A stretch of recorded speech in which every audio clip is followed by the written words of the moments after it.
Welcome again to Cottage Talk. I am Russ Goldman. This is my full-time show of Fulham's 2-1 loss to Arsenal. I'm entitling it Fulham Go Down Fighting with their 2-1 loss to Arsenal. So what's interesting about this is that Fulham actually had a very good opportunity to get something out of this match. I was hoping to get a point out of this match against Arsenal. It was not meant to be. But I will say this. I will give a lot of credit to the players for them not giving up, for Marco Silva for not giving up. He made a change in the second half, brought on substitutions, changed the shape, and it worked. But I am not going to fault him for how he set Fulham up because I'm sure there's going to be a lot of talk. I saw a talk at halftime. Fulham were not able to really generate anything going forward. This is all true. But I will say this, that I thought Fulham's first half was by design. They were trying to limit Arsenal from playing, and they stifled Arsenal for the majority of that first half. So for me, I know I've seen the comments. Fulham offered nothing in the first half. I completely disagree. They offered a great deal. They just could not put it together on the counter. Simple as that. They were resolute defensively. And if it wasn't for a deflected goal, they would have gone into the half 0-0 and then all to play for in the second half. It would have been a different match, but that was not meant to be. It took Arsenal a deflected goal to go ahead. Just think about that. Fulham's play in the first half was not bad. In fact, I will give them a lot of credit for the way that they made it so difficult on Arsenal. And they did. So we can look at the negatives, how that they were not doing much going forward. I totally understand that. But I look at that first half differently than many do. I saw all the comments of what Fulham don't have, what they need. We're talking about this at halftime. And I'm thinking, let's see how this match ends up. Let's see what kind of fight this team has in the second half. And on my initial reaction, I will mention that give Arsenal a lot of credit. They started the second half brightly. They were creating some very good opportunities, and we had some wonderful saves from Bernd Leno to keep Fulham in the match. And that's fine. That's absolutely fine. But the match was going deeper and deeper, and I'm thinking if they can hold on, they might be able to nick a point. But there was a moment, bad pass from Anderson sets up a tremendous opportunity from Bukayo Saka to get a goal and put the match that they thought away at 2-0. But what's interesting about this is that at this point, Fulham could have given up. They could have really just gave up the match, went home mentally, but that's not what happened. Like I mentioned, substitutions came on, change of shape happened, and all of a sudden, Fulham are looking dangerous. And they actually had a wonderful opportunity to make it 2-1 from Rodrigo Muniz, but he misses just a wonderful chance to score and make this match really interesting. However, he scores at the end of the match. So think about that missed opportunity because it turned out to be the difference from Fulham getting a point. But they never folded their tent. They never gave up. They fought throughout this match. And that makes me proud as a supporter because it could have been very easy for them to just give up, lose 4 or 5-0. I saw the predictions. Losing 2-1 against Arsenal at the Emirates is not embarrassing whatsoever. Yes, they had some great opportunities. Yes, Leno made some great saves, but I'm proud of this team because they never gave up. They fought to the end and almost pulled off a miraculous point. That's something that we should be proud of as supporters because I think there's still a lot to play for the rest of the season. Yes, I'm saying it right now. I was hoping for a point. They don't have a point. But you know what? They've got a big match on Sunday against Liverpool. And I'm going to say it right now. Do not count this team out. I know many probably will. I'm certainly not going to do that. They showed a lot to me in this match. And I'm just saying, if I'm looking at it fully on for the entirety of the match, Fulham made me proud as a supporter, because they never gave up. That's my initial reaction. So let's start by looking at the starting 11. And I just want to mention this because I was talking to Tony Gold last night when we were previewing the match, and he threw out the scenario that they could potentially play three at the back. And I looked at it, I said, you know what? That might work against Arsenal because they won't be prepared for it. And the one thing I know about Arteta is he is a do what he does coach, meaning he doesn't change anything. So he won't be prepared for that. He'll just keep doing what he does. And there might be an opportunity for Fulham to get something out of this. So the game plan, I thought, was fine.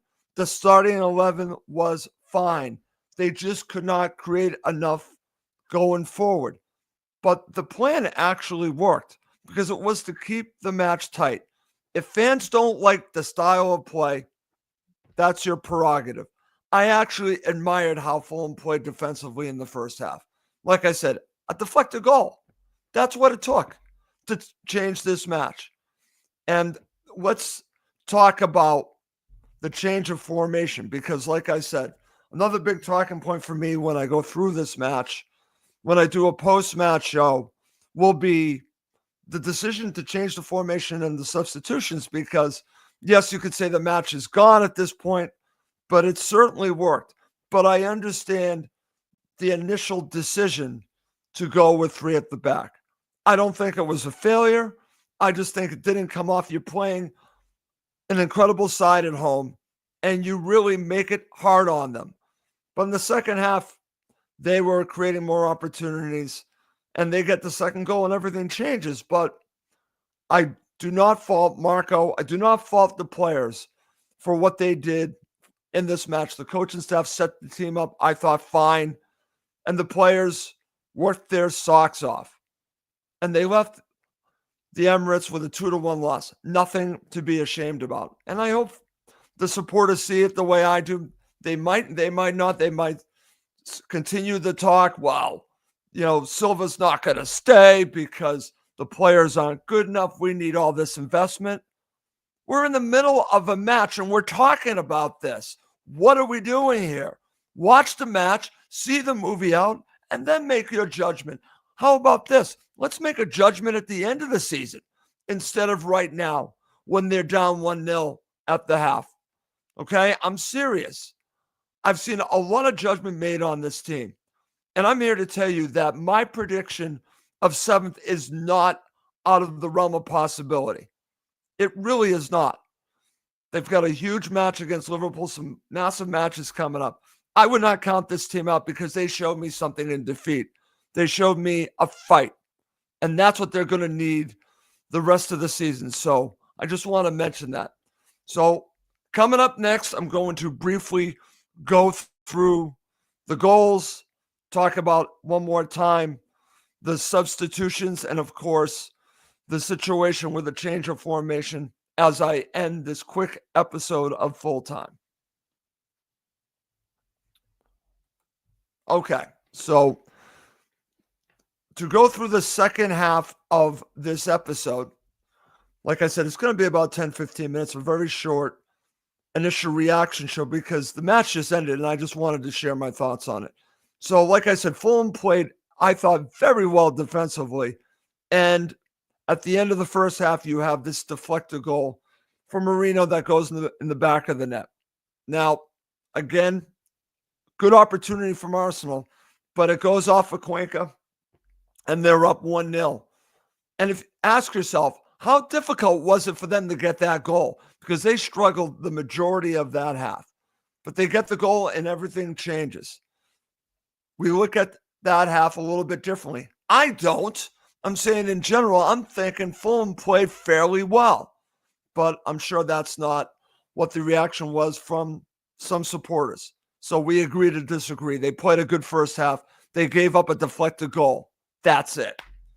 That's the way I look at the first half, is Fulham were set up to stop Arsenal, and they did that for the majority of that half. In my mind, that's something to hold your hat on. So then we go to the second half. So let's talk about this. And like I mentioned, Arsenal came out extremely strong. And if it wasn't for Bernd Leno, it might have been 2-3-0. So I get that part of it. But they were hanging on. And it looked like the later it went on, I'm thinking Fulham have a chance to nick this. I get a point.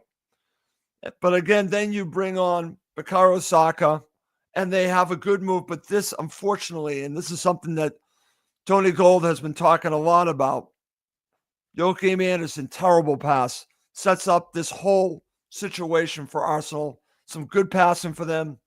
Lays it on a play for Bukayo Saka, and he puts it in the back of the net. And as the announcer said that I was watching, the match is pretty much over. And I'm thinking to myself, well, it might be over, but I want to see the fight. I don't want to see this team give up. I want to see them push forward. And that's exactly what I saw. I saw that after that. Like I said, we have the change of shape. We have the substitutions. You saw Ryan Sessegnon come on. You brought on 5 substitutions. You also have on Rodrigo Muniz. Obviously, you have Willian on. Pereira comes on. The substitutions really worked. And obviously, I want to mention that you brought on Alex Iwobi because he is the one that sets up Rodrigo Muniz. If he puts this in the back of the net, then I think Fulham get a point. And obviously, if you look at it, they got a goal later on. So this, I don't know how he missed this. I really don't. This should have been in the back of the net. A wonderful delivery from Alex Iwobi, who made a difference when he came on. So it's still 2-0, and we go all the way to stoppage time, and that's when you get the goal. And I thought, who was bright? Ryan Sessegnon. Shocker. I've been talking about bringing Ryan Sessegnon for the longest time. Play him some more. Start him because he's playing with energy. And he sets up Rodrigo Muniz, deflected goal. I don't care. If they had a deflected goal, we had a deflected goal, okay? Makes it 2-1, but Fulham run out of time. In stoppage time, and the match ends 2-1. But as I started this show, and I'm calling this show, Fulham go down 2-1, but they did it with a fight. And that's something that I'm going to hold my hat on because they could have easily lost 3-4-0. And that was not the case with this team and these players.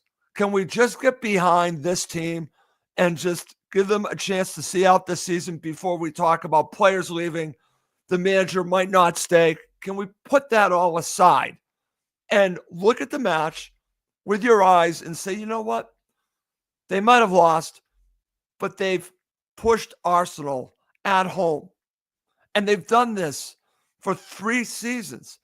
Arsenal do not like to play Fulham. And this is the reason, because they do not make it easy on them. And for those who wanted Fulham to play with a flat back 4, I'll ask you this. Do you want to make it easy on Arsenal, or do you want to make it hard on them? So Marco went with the decision to make it hard on Arsenal. And I thought it was the right decision. I don't have any problem with playing 3 at the back against Arsenal. Absolutely not.